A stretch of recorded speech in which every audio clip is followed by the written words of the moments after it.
Megan Walsh directs La Familia Namaste, an adoption agency in Albuquerque, New Mexico. For 20 years, she has helped families welcome children into their homes, kids of all ages and races. A lot of adoptive families struggle when they adopt transracially because they are maybe not so comfortable stepping outside their comfort zone.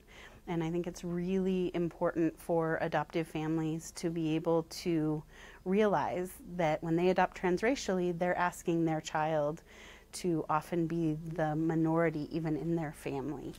Every year, La Familia finds families for roughly 80 children from birth to 17 years old. 1 in 3 of the agency's adoption placements are transracial, which means the kids do not share the same race as their adoptive family.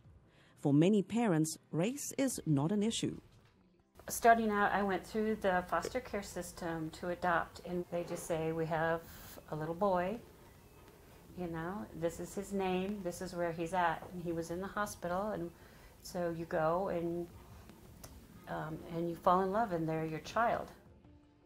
When they ask if the children are ours, and it's like, well, yeah, they are ours, because they were ours from day one, just about.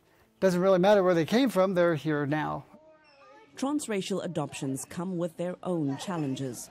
Some children realize early on that they are different from the rest of their family and their communities.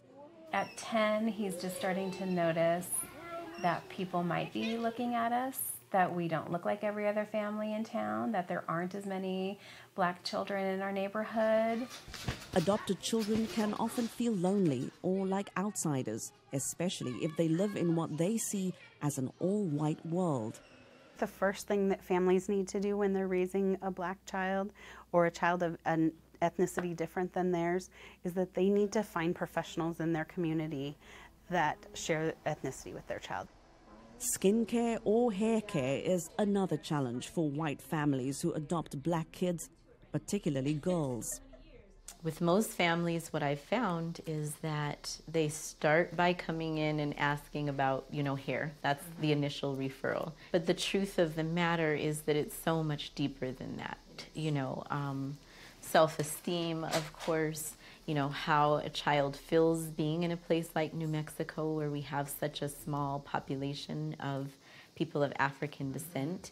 Sometimes I'll walk into a class and the first thing that comes to my mind is there another black person in this room that I can relate to or that looks similar to me? Because it's interesting for moms, I think, and families to know that bit of hair culture, because absolutely. Hair is a socio-political issue in our culture. It'll help us still is. As white parents who have not experienced this to understand, even going deeper.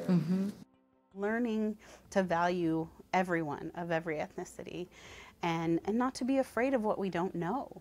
I think that's what's really important.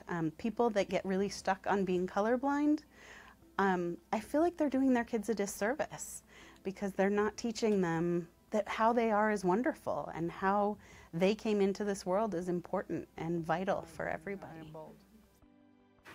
I do kind of look like you. You do kind of look like me?